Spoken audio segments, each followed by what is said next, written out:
You know what's a special kind of humiliation? Standing on a front porch in the rain, trying to unlock a door you paid for, only to realize the key doesn't fit. That was me. Tuesday evening. Dripping wet. Briefcase in one hand, grocery bag in the other, because my mom said we were low on paper towels.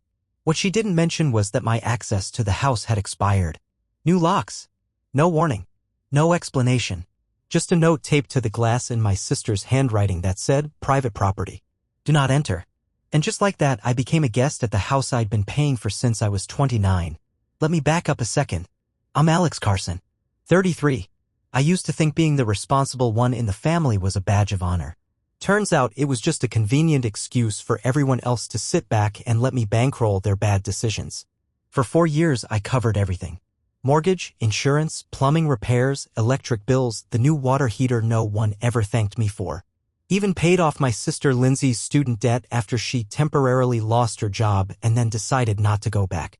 You know, for her mental health. They called it family. I called it a slow bleed. My parents used to say it's all going to be yours one day. Like that made it fair. Like I was investing in something permanent. What they didn't say, at least not to my face, was that behind closed doors I wasn't their son anymore. I was the wallet. The workhorse. The dumb mule who wouldn't ask questions. And I didn't at first. I played along. Took pride in it even. Thought maybe, just maybe, keeping the lights on made me part of something bigger than myself. But standing there in the rain, key useless in my hand, I realized what I really was, expendable. Because 2 days before, in some not-so-secret family group chat I'd somehow been excluded from, the house got transferred to Lindsay. Because she gave them grandkids. No signature needed from me. No heads up. Just a legal maneuver done behind my back and wrapped in the kind of logic only a manipulative parent could invent. You'll understand when you have kids of your own. The problem was I already understood. I just didn't like what it said about them. You ever try to talk sense into people who are allergic to accountability? Don't bother. I did that dance for 4 years. I was the family CFO, chief financial outcast. See, when the locks changed, I didn't yell. I didn't bang on the door or demand an explanation. I went home, opened my laptop, logged into my online banking account, and did something radical. I canceled the mortgage payment. Simple. Clean. Immediate. Turns out when you treat someone like a utility company with a pulse, you shouldn't be surprised when they finally cut the power. But it wasn't just the locks. That was just the final insult. This whole thing had been unraveling long before I admitted it to myself. It started with emergencies. A broken window. A busted fridge. Medical bills. Then Lindsay's debt. Then her second round of debt. Always some reason why I was the only one who could help. My parents didn't even ask anymore, they just informed me. Alex, the roof needs replacing. It's going to be $8,200. Alex, we had to get the driveway redone. It was cracking. Alex, your sister's credit score is still suffering from college. Can you help her refinance? I should have laughed, but at the time I still believed helping meant belonging. Meanwhile, Lindsay? She was living rent-free with her 2 kids and a boyfriend who thought career path meant occasionally charging people for fixing iPhone screens. And my parents acted like she was a war hero for giving them grandkids. She'd show up late to family dinners, complain about being tired, post selfies about mom life from inside a car I helped pay for, and still manage to drop comments like, "Well, at least I'm building a future." I once found a spreadsheet in my dad's office. A real one. Titled Family Contributions. My name? Listed under Utilities. Utilities. And they meant it. I found out later that they even used my name on a couple of applications refinancing paperwork a car lease Lindsay forgot to pay off. Why? Because I had the good credit. Because I was the stable one. No permission. No apology. Just entitlement with a smile. It didn't hit me all at once. It was death by 1,000 receipts. The kind of betrayal that doesn't explode, it accumulates. And then one day, it's too heavy to carry. So when they changed the locks, I didn't get mad. I got methodical. I printed everything. Every payment. Every receipt. Every screenshot. Compiled it all in a folder titled Thanks, Family. Because I had a plan. Funny how quiet a house gets when the money disappears. 3 days after I canceled the mortgage payment, I got the first voicemail from my mother. Her tone was chipper, too chipper. "Hey, honey. There must be some kind of issue with the account. The payment didn't go through. Just give me a call, no big deal." No big deal? That's rich. By day 5, the tone had shifted. Less sugar, more vinegar. "Alex, your father and I are very concerned. The house is under a lot of pressure right now. This isn't the time for you to be making a point. Making a point? No, I was just finally responding in their native language, silence and paperwork. The thing about being the one who pays for everything is, well, you have everything. I had records, bank statements, Venmo logs, screenshots of texts, even recordings because Dad once said something incredibly stupid during a speakerphone call while I was working. He said, and I quote, "Just tell Alex it's for the water bill. He doesn't need to know what it's actually covering." I started putting it all together, not out of spite, out of precision. If they wanted to treat me like a business, they were going to get the audit of a lifetime. I rented a scanner, built a spreadsheet that would have made an accountant cry, categorized 4 years of expenses color-coded by who spent what and when. $211,723.84. That was the number. The sum total of everything I'd paid for their so-called family legacy. That's when I got the idea. Mom's birthday was coming up. She loves a big crowd, family, friends, old church ladies who whisper judgment through lipstick-stained teeth. I knew she'd want a celebration, so I told her I'd take care of the slideshow. She said, "That would be wonderful, sweetheart. You always were so good with presentations." Yeah, I am. And this one was going to be unforgettable. I showed up to the party like a good son, shirt tucked in, folder under my arm, fake smile on my face. 60 guests. Balloons. Finger foods. My mother beaming like royalty on her thrift store throne while Lindsay floated around accepting compliments like she'd just cured childhood hunger by existing. "Your kids are so well behaved. It's amazing what you've done with this house. You're such a strong woman, raising a family." I stood in the corner sipping lukewarm punch and watching the same people who hadn't called me once in 4 years act like Lindsay built this house with her bare hands and moral fiber. Meanwhile, I'm the one who spent 3 winters fixing a furnace that coughed like a chain smoker. At 7:42 p.m., the lights dimmed. Mom clapped and announced Alex has prepared something special for tonight. I stepped up to the projector like I was about to unveil baby photos. Instead, slide 1 opened with a bold title, "Where Your Money Actually Came From." The room went dead quiet. Slide 2, monthly breakdowns. Slide 3, itemized receipts. Slide 4, Lindsay's 2 emergency credit card bailouts, complete with timestamps, account numbers, and a note from her saying, "Don't tell Dad." I even had a photo of the Amazon packages stacked outside the door the same week they couldn't afford groceries. People started shifting in their seats. And I wasn't done. I played an audio clip of Dad saying I didn't need to know what the money was for. Then another of Lindsay laughing and calling me our backup account. Charming. But the real kicker? Slide 10, a PDF of the property transfer document, dated and signed, giving the house to Lindsay. I circled the date. Then I pulled out the mortgage receipt I paid 2 days after the transfer. Just for good measure. People weren't breathing. One old woman actually muttered, "Oh my God." Then came the final slide. A scanned letter from my grandfather's attorney. It read, "Effective immediately, all trust and estate allocations previously designated to Lindsay Carson have been reassigned to Alex Carson."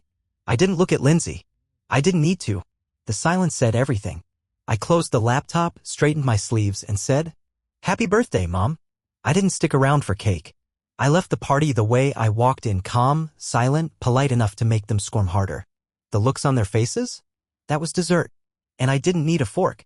By the time I got home, my phone had lit up like Times Square. 22 missed calls. A mix of "What the hell, Alex," and "You humiliated your family," and my personal favorite from Dad, "Of course, you've ruined everything." No, Dad. I just revealed it. And then, silence. For the next 72 hours, not a single word. Nothing from Lindsay. Nothing from Mom. Not even one of those guilt-drenched texts she used to send with passive-aggressive Bible verses. They were regrouping. So was I. I sat in my apartment, the one I paid for with my money, in my name, where no one could change the locks on me, and waited. Not anxiously. Not nervously. Just patiently. Then, on day 3, I got the email. Subject line, "Resolution payment." Attached was a digital wire receipt for $211,723.84. To the cent. Transferred from my father's joint account. No message. No apology. No clever line about keeping the peace. Just numbers. A silent white flag wrapped in digital ink. They didn't pay because they wanted to make amends. They paid because I made it undeniable and because Grandpa's trust no longer had their name on it. Funny thing about consequences, they work best when served cold in front of an audience. I stared at the screen for a full minute. Not because I needed the money, I'd long since made peace with never getting it back, but because in that moment something shifted. Not in my bank account. In my spine. I wasn't the helpful son anymore. I wasn't the responsible one. I was free. You'd think after wiring me over 200 grand someone would at least send a text. But nope. Nothing. Not a hope we can talk. Not even a fake apology pretending they never meant to hurt me. Just silence. Like if they ignored me long enough, the stain would fade from their curated family photo. It didn't. Because I didn't let it. See, the thing about silence? It works both ways. They thought cutting me out would make things easier. What they didn't expect was how easy it became for me. No more panicked voicemails about utility bills. No more being dragged into Lindsay's latest life pivot. No more group texts I never asked to be in, begging for one more favor just until next month. And the trust fund? I didn't touch it. Not because I'm noble, but because the existence of it was enough. Just knowing Grandpa saw through their little act and handed the reins to the one person who never asked for control? That was more satisfying than the money ever could be. I moved into a new apartment. Top floor. Quiet neighbors. Washer-dryer in unit luxury. No one calls me wallet here. No one guilts me over boundaries or treats my success like a family subscription plan. Lindsay tried once. Sent a breezy message 6 weeks later. Hey stranger, smiling face with smiling eyes, hope we can catch up sometime. No hard feelings, red heart. I stared at it for a minute, then deleted it without replying. Because here's the thing, I wasn't looking for revenge. That night at Mom's party? That wasn't revenge. It was clarity projected at 10 ADP in front of 60 witnesses. This wasn't about making them pay. It was about proving to myself that I never owed them in the first place. I got one last invitation before the door finally closed for good. A family meeting. Their words, not mine. The email was signed by my father, CC'd to my mother, and blind copied, though not very well, to Lindsay. Subject line, let's move forward together. Cute. I didn't respond. I showed up. Same house. Same driveway. Except this time, I parked where Dad used to make me move my car because it blocked the view. Small victories. They were all waiting in the living room, seated like a jury that had just realized the defendant had the better lawyer. Dad opened with a speech. Of course he did. Son, we've all made mistakes. Things were said, done, but at the end of the day, we're still family. Right? Like family was a magic word that erased a forged signature or a stolen down payment. Mom nodded along, clutching a mug like it was a prop in a commercial for disappointment. Lindsay didn't look up. For once, the usual smirk was gone. I let them talk. Let them go through their script about how the house thing was never meant to be permanent and we just wanted what was best for everyone and it was all a misunderstanding. Then it was my turn. No worries, I said. You made yourselves clear. I'm just here to make sure you understand me. I pulled out a smaller folder this time. Just one document inside. A notarized statement confirming the full transfer of my grandfather's trust to me along with a separate note from the estate lawyer stating that due to financial misconduct and ethical concerns, Lindsay had been removed as a beneficiary. I didn't need to show it. I just laid it on the coffee table. No accusations. No drama. Just fact. And for the first time in my life, they didn't argue. They didn't beg. Didn't shout. They just sat there. Because when someone sees that the one person they always underestimated is suddenly the one person holding all the cards, words run dry. I stood up, tucked the folder under my arm, and walked to the door.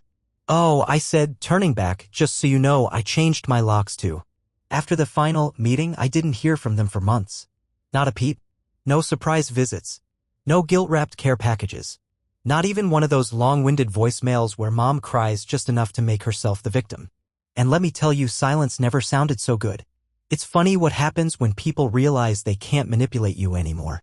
When you stop showing up to be the responsible one, the fixer, the fallback plan. When you stop flinching every time they say we need to talk. They vanish. Turns out my presence was never about me. It was about what I could do for them. Once that faucet turned off, so did the love. But here's the part that still gets me, I thought I'd miss it. I really did. I thought I'd feel guilt or grief or that strange hollow ache when something familiar disappears. Instead, I felt light. Not the euphoric kind. Not the movie-ending kind. Just a slow, steady quiet I hadn't felt in years. Like walking out of a crowded room and realizing you'd been holding your breath the whole time. I started living again. Really living. I read books I didn't have to skim between calls from Lindsay. I learned how to cook more than one decent meal. I even went hiking on a Sunday without feeling like I was dodging some invisible chore list. I wasn't rebuilding my life. I was finally owning it. And every so often I'd get a ping, someone forwarding me a post from Lindsay's social media.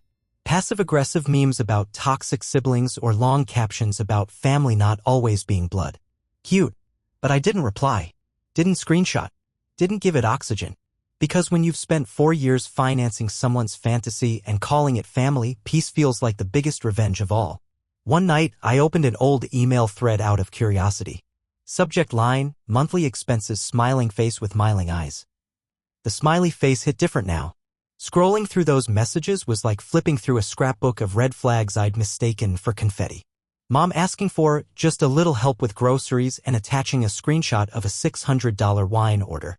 Lindsay forwarding overdue notices like I was her personal assistant. Dad reminding me I should take pride in keeping the family afloat as if I'd won some twisted Employee of the Month award. I stared at that thread for a long time. Then I archived it.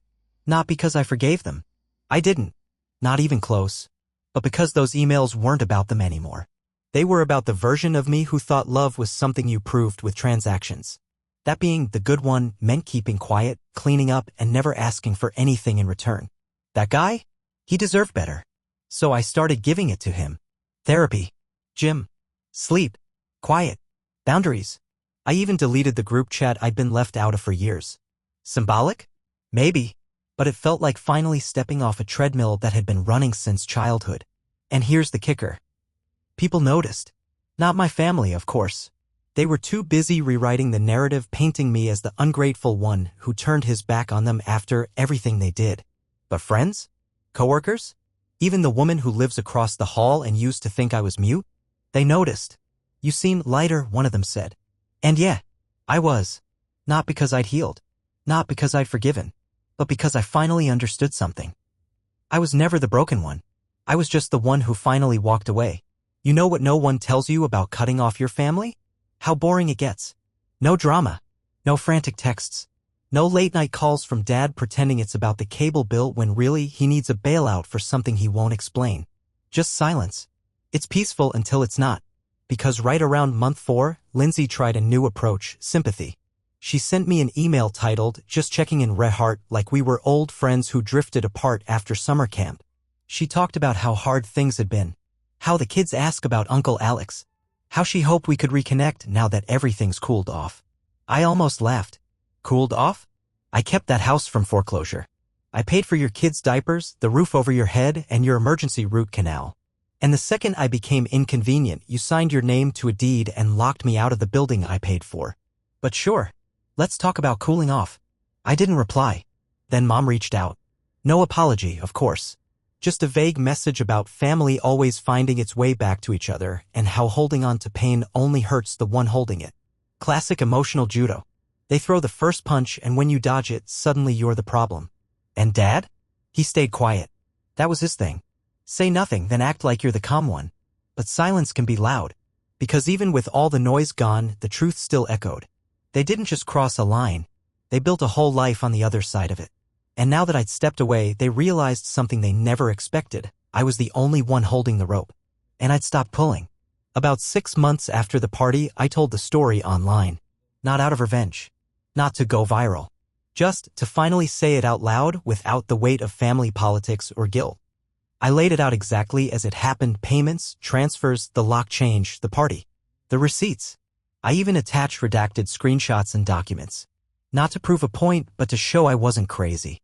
The post ended with one line. I wasn't looking for revenge. I was looking for clarity. And I found it. I figured a few people might read it. Maybe a couple would comment. What I didn't expect. Hundreds of thousands of people, strangers, saying the same thing. This is my life. I thought I was the only one. You just described my sister. My parents. My ex. It was like opening a door and finding a crowd already waiting on the other side. People shared their own stories, family debts, manipulated inheritances, siblings who weaponized babies for control. Some of it was worse than mine. Some of it was eerily identical. And through it all, one message kept showing up. Thank you for saying it out loud. Funny how that works. For years, I thought staying quiet made me noble. Made me strong. Like taking the hits without complaining somehow meant I was the better person. But it didn't make me strong. It made me invisible. Until I wasn't. And in that visibility, in that raw telling of how I got cut out of my own life, I finally started to feel like I existed again. Not as a wallet, not as a utility, but as a man with a name. A month after the post went viral, I got a text from an unknown number. "We saw what you wrote. Thought you were better than that." No name, but I didn't need one. The passive-aggressive tone was practically trademarked. Lindsay always had this way of weaponizing disappointment like it was a form of diplomacy. I blocked the number. Then I unblocked it. Not to respond, just to watch. Because sometimes knowing what someone doesn't say tells you more than anything they could have typed. Sure enough, 3 days later. "You're making us look like monsters." No denial. No dispute. Just a complaint about optics. And there it was, everything I'd always known, finally said out loud by the people who spent their lives pretending they were saints. They weren't angry about what they did. They were angry I stopped protecting the story. I left the thread open. Not to engage, but because it reminded me exactly who I was dealing with. People who could betray you without blinking, then cry foul when you dare describe the betrayal. That's the thing about truth, it doesn't require embellishment. You don't have to twist it or frame it or inflate it. You just have to stop hiding it. And once I did, there was no going back. No rewriting. No more family narratives. No staged reconciliation over lukewarm coffee and forced smiles. I told the truth. And the moment I did, they stopped being my family in theory and started being exactly what they'd already been for years. Strangers with my last name. One night, I pulled out the old photo album. Not the digital one, no cloud storage, no curated Instagram grid. The real one. Dusty, leather-bound, tucked in a box I hadn't opened since they changed the locks. Inside were pictures from birthdays, cookouts, a beach trip where Dad sunburned half his face and still claimed he didn't need sunscreen. Smiles. Posed moments. Happy lies. It hit me how many of those photos were taken by me. Me behind the camera. Me holding the leash. Me carrying the cooler or footing the hotel bill. Always there, always paying, always included, but only on the fringe. Even in the pictures, I was background. I flipped to the last page. A shot of Lindsay in the backyard holding one of her kids, grinning like she owned the world. She kind of did. At least back then. I closed the album and set it aside. That part of my life? It happened. I don't deny it. I don't run from it. But I also don't live there anymore. Because here's the truth no one tells you. The pictures don't lie, but they don't tell the full story either. A smile in a photo doesn't show you the text message asking for rent money. A group shot at Christmas doesn't include the whispered insults over dinner. And a happy family portrait? That's just paper. It fades. I took the album, slid it back into the box, taped it shut, and labeled it clearly. Past, do not open. Not out of bitterness, but because some things aren't worth re-editing. People kept asking if it felt good, what I did at the birthday party. If I were you, I'd have burned the place down. You humiliated them. Must have been satisfying. And sure, there was a moment, standing in that silence, watching 60 people absorb 4 years of truth, where I felt something shift. But it wasn't satisfaction. It was clarity. Revenge is messy. It needs maintenance. Clarity just lands. And when it does, you don't go chasing anything else. I didn't want to make them feel what I felt. I wanted to stop pretending. Pretending that being the good son meant being a doormat. Pretending that debt disguised as duty was love. Pretending that if I just gave more, they'd finally see me. Because they saw me the whole time. They just liked the version of me that kept quiet and kept paying. And when that version disappeared, so did they. People talk about cutting off toxic relationships like it's some dramatic, tear-filled process. But the truth is, it's way simpler. You stop explaining. You stop justifying. You stop handing over pieces of yourself just to make other people comfortable. And when you finally stop, you start waking up in a place that's yours. You start spending money on yourself without guilt. You start answering calls only when you want to. And most of all, you start to understand that peace isn't found in being the better person. It's found in knowing you were never the problem. It came in quietly, like most betrayals do. I was clearing out my storage unit, downsizing, finally letting go of the last bits of clutter that used to mean family. Old receipts, boxes of paperwork, a cracked snow globe from a vacation I funded and wasn't invited to. That's when I found it. A file folder labeled Home Equity Lindsay. I don't remember putting it there. Probably stuffed it away during the storm of legal documents and mental unraveling. Inside were scans from 2 years ago, signed loan applications, notarized paperwork, and one very specific line item I hadn't caught before. Cosigner, Alexander Carson. Except here's the kicker, I never signed anything. I sat there in that cold, metal storage unit, flipping through the paperwork as it sank in. They'd forged my signature. Twice. Once for the car Lindsay couldn't afford. And once, long before they transferred the house for a second mortgage I never knew about. They'd been stealing from me before the locks ever changed. All the talk about keeping the house in the family? It was already gone. Sold out from under me one forged line at a time. And I hadn't just been footing the bill. I'd been the collateral. So no, the betrayal didn't happen at the birthday party. It didn't happen when they changed the locks. It didn't even happen when they paid me back out of fear, not remorse. It happened in a quiet office on a quiet day with a quiet pen held by someone who looked me in the eye and called me son. That was the twist. Not that they used me. Not that they lied. But that I let them for years because I thought I was being loyal. I wasn't. I was just the last one to realize they'd already moved on without me.